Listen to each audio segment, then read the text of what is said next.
बिस्मिल्लाहिर्रहमानिर्रहीम अस्सलाम वालेकुम। आपका दोस्त सलमान हैदर। दुआ है परवरदिगार से कि उसने आपको और आपके अहले खाना को अपनी हिफ्ज़ो अमान में रखा हुआ। मैं सुबह सुबह अगर आपको ये कह दूं कि एक हाजिर सर्विस फौजी अफसर, जी हाँ, हाजिर सर्विस फौजी अफसर इमरान खान साहब के खिलाफ वादा माव गवाह के तौर पर गवाही देने के लिए तैयार हो चुके हैं, तो डेफिनेटली आपके लिए हैरानगी की खबर होगी। जी हाँ, ये खबरें बाकायदा कंफर्म के बहुत करीब करीब चलती हुई नजर आ रही है। जी, वो कौन से फौजी अफसर हैं जी और हाजिर सर्विस है इस वक्त, जो इमरान खान के साहब के खिलाफ गवाही देंगे, जो बताएंगे कि इमरान खान साहब ने उनको किस तरह बहकाया, फुसलाया और फिर किस तरीके से अपने मुताबिक तमाम चीज़ें करवाई, उसकी कुछ तफसीलात है मेरे पास।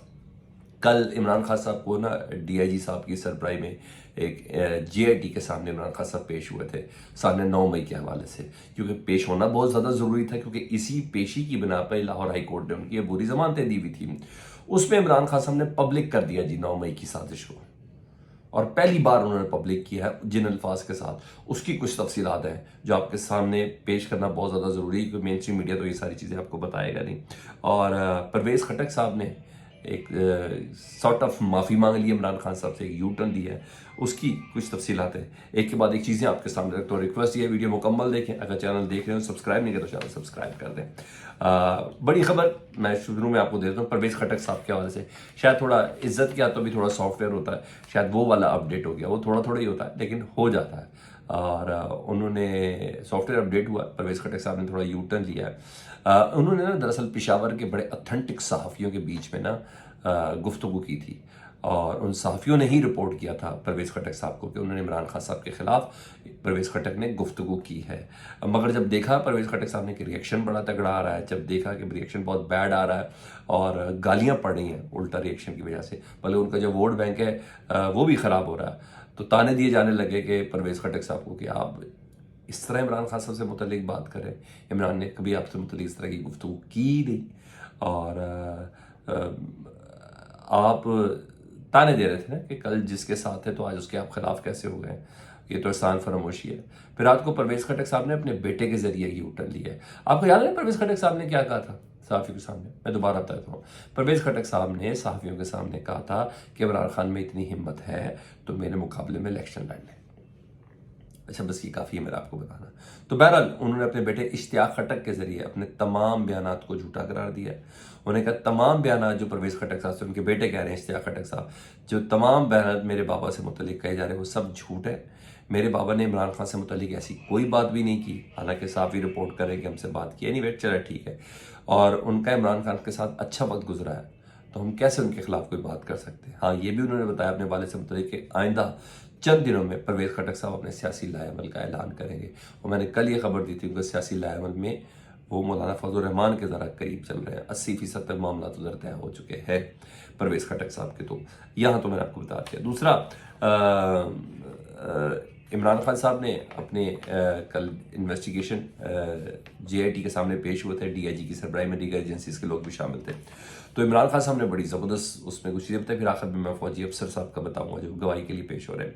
उन्होंने कहा कि 9 मई के हवाले से इमरान खान साहब जब कल पेश हुए तो उसकी तफसीलात उन्होंने खुद बताई। कोई मीडिया में रिपोर्ट बताऊँ क्या हुआ था? सब पे एक ही छापा था।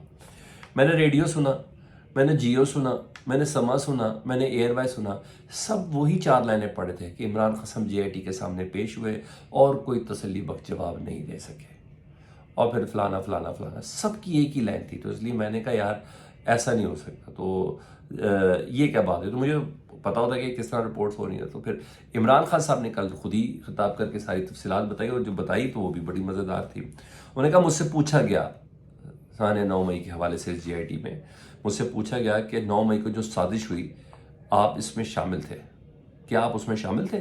जो 9 मई को साजिश हुई थी, जलाओ घिराओ फौजी तनसीबात, जिना हाउस, कोर कमांडर हाउस और ये अस्करी टावर वगैरह, मियाँ वाली, GHQ, फैसलाबाद ISI, उन्होंने कहा क्या आप इसमें शामिल थे? तो इमरान खान साहब ने जवाब दिया हाँ साजिश हुई है, बिल्कुल साजिश हुई है।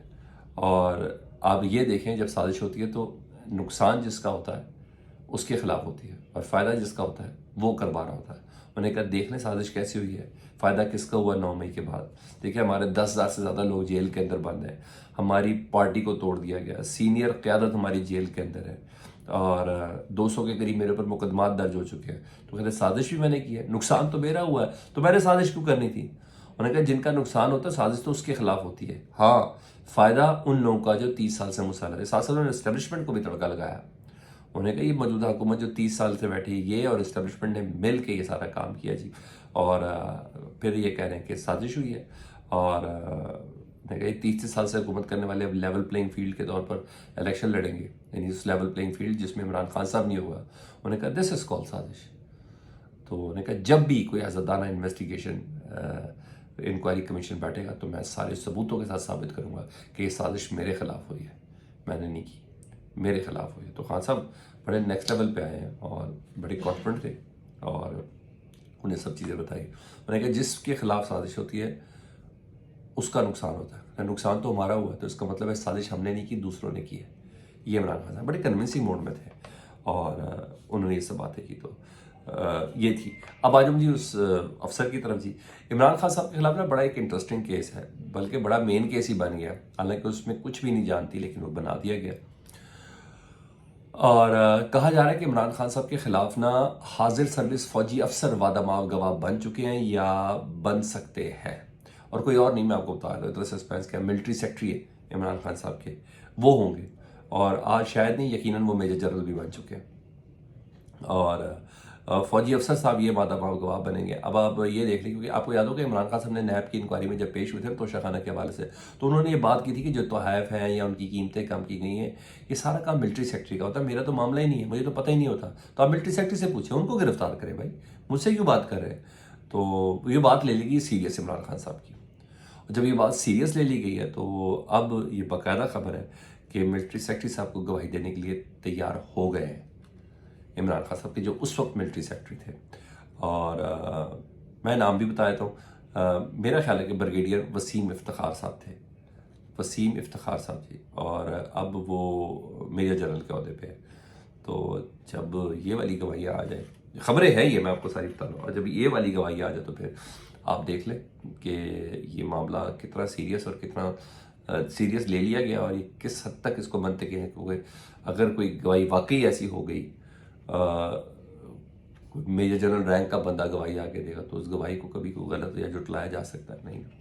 तो और मेरा ख्याल है इमरान खान साहब ने खुद ही ऑफर दे दी थी, उन्होंने खुद ही कहा था कि भाई मेरा मामला नहीं, मिलिट्री सेक्रेटरी से पूछे, तो पूछ लिया तो बस वो बात सीरियस ले ली गई है। तो ये चीज़ है। तो अब ये खबर है, तो ये अहम डेवलपमेंट है, और इसके बाद तो मुझे लग रहा है कि ये मिलिट्री सेक्रेटरी साहब इमरान खान साहब से मुतल्लिक कहेंगे कि जी इमरान खान साहब के कहने पे मैं कीमतें कम करवाता था या कीमतें कम लगवाता था। अहम डेवलपमेंट है, और इसमें बचत मुझे मुश्किल लग रही है, और मुश्किल इस वजह से लगी कि इलेक्शन कमीशन का केस है, वो जो फौजदारी है वो वाला जी, अब नैब ने भी बुला लिया है, इंक्वायरियाँ भी हो रही है, वो इंक्वायरियाँ तहकीकात में भी तब्दील हो गई है, और बाकायदा उसमें 17 जुलाई को इमरान खान साहब को बुला भी लिया है। जब इंक्वायरियाँ तहकीकात में तब्दील होती है ना, तो उसके बाद तीसरा स्टेप होता है कि वो रेफरेंस का मामला हो जाता है। तो मतलब तोशा खाना हर तरफ छाया हुआ नज़र आ रहा है, हर तरफ, यानी बाकी चीज़ें तो हो जाएंगी, मगर तोशा खाना पे बहुत एग्रेसिवली प्ले करने का प्लान है, क्योंकि इलेक्शन करीब है।